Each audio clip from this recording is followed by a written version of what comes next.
السلام علیکم۔ محمد حنیف نجم۔ تمنا ہے کہ دنیا میں کچھ کام کر جائیں، تمنا ہے کہ دنیا میں کچھ کام کر جائیں، ہو سکے تو خدمت اسلام کر جائیں۔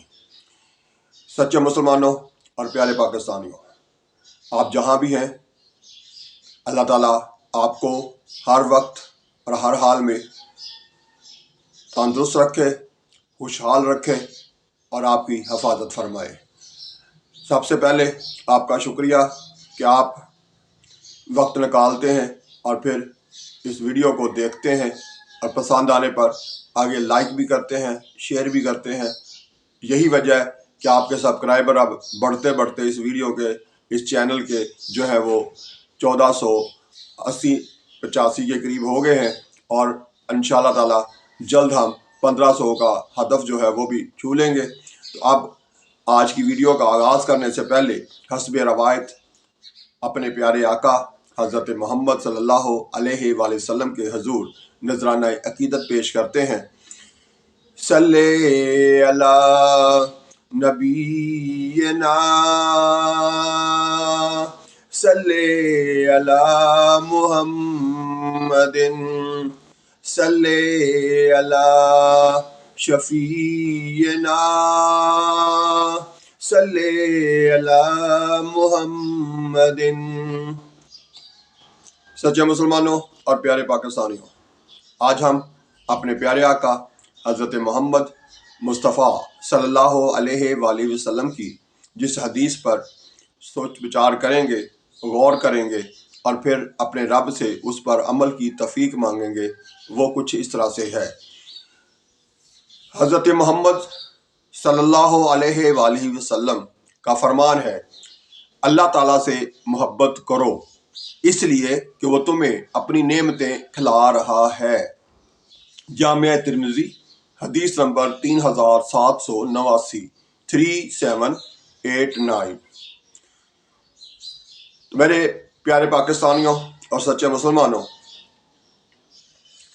آج کی اس حدیث میں ہمارے پیارے نبی محمد صلی اللہ علیہ وآلہ وسلم یہ ہمیں بتا رہے ہیں، ہمیں سکھا رہے ہیں، ہمیں یاد دلا رہے ہیں کہ اس اپنے پیارے رب سے محبت کرو، اس کے ساتھ چاہت کا اظہار کرو، اس کے ساتھ اپنا تعلق جو ہے اسے بڑھاؤ، محبت والا تعلق جو ہے اس میں اضافہ کرو، اس لیے کہ تمہیں وہ اپنی نعمتیں کھلا رہا ہے۔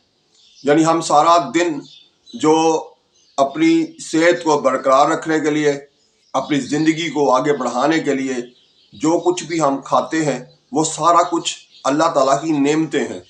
تو ہمارے پیارے آقا حضرت محمد صلی اللہ علیہ وسلم ہمیں یاد دلا رہے ہیں کہ اللہ تعالیٰ سے محبت کرو اس لیے کہ وہ تمہیں اپنی نعمتیں کھلا رہا ہے۔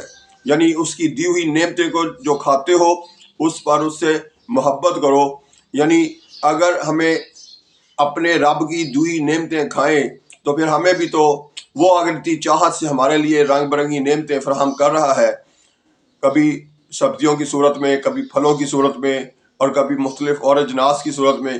تو ہم یہ جو کچھ کھا کے چل پھر رہے ہیں، ہم جی رہے ہیں، ہم ایک دوسرے کے کام آ رہے ہیں یا ایک دوسرے کو خدا نخواستہ تکلیف بھی پہنچا رہے ہیں، تو یہ ساری طاقت جو ہے جسم میں، یہ ساری کی ساری اللہ تعالیٰ کی دی ہوئی ان نعمتوں کی وجہ سے ہے۔ اس لیے ہمارے کریم آقا ہمیں بتا رہے ہیں، سمجھا رہے ہیں، سکھا رہے ہیں کہ اللہ سے محبت کرو۔ تو اللہ تعالیٰ سے ہمیں محبت کرنے کا بہترین ذریعہ جو بتایا گیا آگے چل کے وہ ہے نماز پڑھو، اس کی عبادت کرو، اس کو ایک خدا مانو اور اس پر پھر اس کی سب سے بڑی طاقت کو تسلیم کرو، ذہنی طور پر بھی، عملی طور پر بھی۔ یہ نہیں کہ زبان سے تو کہتے رہو کہ اللہ ایک ہے اور وہ طاقتور ہے، پوری دنیا کی سب سے بڑی طاقت وہ ہے، لیکن عمل کرنے کی باری آئے تو چھوٹی سی بات پر اپنے کسی بھائی سے ایک دم سے اکڑ کے دکھاؤ، اس سے لڑ کے دکھاؤ، طاقت کا مظاہرہ کر کے دکھاؤ کہ نہیں جی میں طاقتور ہوں۔ نہیں، یہ یاد رکھو اللہ کی محبت سے ایک اظہار یہ بھی ہے، اللہ تعالیٰ کے ساتھ محبت کا اظہار جو ہے اس طرح بھی کیا جا سکتا ہے کہ جب کوئی آپ کے ساتھ کسی معاملے میں زیادتی کر بیٹھے تو اسے معاف کر دو، اس کے ساتھ پھر بھی اچھا سلوک کرتے رہو، اور یہ سوچ کے معاف کر دو کہ میرا رب بھی تو سارا دن مجھ سے ہونے والی کوتاہیوں کو معاف کرتا ہے۔ تو جب آپ اس طرح سے اللہ تعالیٰ کے ساتھ اپنی محبت کا اظہار کریں گے، اس کا ہر قدم پہ شکر ادا کرتے رہیں گے اور زندگی کو عاجزی کے ساتھ گزاریں گے، تو یہ بھی اللہ تعالیٰ سے محبت کا ایک طریقہ ہے۔ تو میرے پیارے پاکستانیوں، ہمیں اس پر عمل کرنے سے نہ صرف دنیا میں، آخرت میں بھی اس کا اجر ملے گا، اور دنیا میں بھی ہمارے معاشرے کے اندر جو بگاڑ پیدا ہو رہا ہے، جو ہم تباہی اور بربادی کی طرف جا رہے ہیں، چھوٹی چھوٹی بات ایک دوسرے کی برداشت نہیں کرتے، اور اس کے بعد پھر نوبت آتی ہے، پہلے پولیس کے ہتھے چڑھتے ہیں، تھانوں میں جاتے ہیں، وہاں رشوت دیتے ہیں، اور اس کے بعد پھر وہاں سے آگے عدالتوں کی طرف جاتے ہیں، وہاں پر بھی سب لوگ جو ہے پورا عدالتوں کا عملہ جو ہے وہ منہ کھولے بیٹھا ہے، وہاں پر بھی آپ سے وہ پیسہ بٹورا جاتا ہے، آپ کو مزید تکلیف بچائی جاتی ہے۔ تو ہم نہ صرف اس چھوٹی سی بات پر محبت جو نہیں اللہ تعالیٰ سے کرنے کی بات پر عمل کر لیں، تو ہم ان ساری مصیبتوں سے بھی اپنے آپ کو بچا سکتے ہیں۔ تو ہمارے پیارے پاکستانیوں، ہم سب کو اپنے آپ پر رحم کرنا چاہیے تاکہ اللہ تعالیٰ بھی ہم پر رحم کرے۔ ہمیں آپس میں ایک دوسرے کے ساتھ اچھا سلوک کرنا چاہیے تاکہ اللہ تعالیٰ بھی ہمارے ساتھ اچھا سلوک کرے۔ اسی طرح سے ہمیں ایک دوسرے کو معاف بھی کرنا چاہیے تاکہ اللہ تعالیٰ ہمیں بھی معاف کرے۔ جب ہم یہ سوچ اپنا لیں گے تو یہ محبت کا اظہار بھی ہو جائے گا، اور اللہ تعالیٰ کی دی ہوئی نعمتوں کا شکر بھی ادا ہو جائے گا۔ اگلے دنوں میں الیکشن ہے، اور الیکشن جو ہے 8 تاریخ کو، اس کے لیے ساتھ ذہن میں رکھنا ہے کہ ہم نے الیکشن میں ووٹ سوچ سمجھ کر ڈالنا ہے۔ میں بار بار کہا کرتا ہوں کہ ووٹ ڈالیں ضرور، مگر سوچ کر، یعنی یہ فرض ہے، ڈالنا بھی ضروری ہے لیکن ساتھ ساتھ سوچنا بھی ضروری ہے کہ ہم کیا کر رہے ہیں، کس طرح سے اس بات کو سوچ رہے ہیں کہ ہم کتنا ظلم سہ چکے ہیں پچھلے 70 سالوں میں، کتنی مصیبتیں برداشت کر چکے ہیں، کیا ہمارا مقدر یہی ہے؟ اس کو بدلنا ہے تو پھر اپنی سوچ کو بھی بہتر کرنا ہوگا، اسے بھی تبدیل کرنا ہوگا۔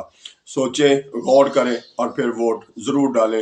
8 فروری کو سونے کا دن نہ بنائیں، آرام کا دن نہ بنائیں، آوارہ پھرنے کا دن نہ بنائیں، بلکہ ووٹ ایک فرض ہے، اور اس فرض کو ادا کرنے کی پوری کوشش کریں، اور یہی اصل آپ کا فریضہ ہے۔ اسی لیے آپ کو اس دن چھٹی بھی دی جا رہی ہے، اس کا فائدہ اٹھائیں اور اپنے آئندہ 5 سال جو ہے کسی محفوظ ہاتھوں میں دینے کی کوشش کریں۔ باقی باتیں آئندہ ویڈیو میں۔ آپ کا بہت شکریہ کہ آپ اپنی پسند کی ویڈیو کو شیئر بھی کرتے ہیں، لائک بھی کرتے ہیں، اور ساتھ کمنٹس بھی دیتے ہیں۔ آپ کا بہت شکریہ۔ اللہ حافظ۔ پاکستان زندہ باد۔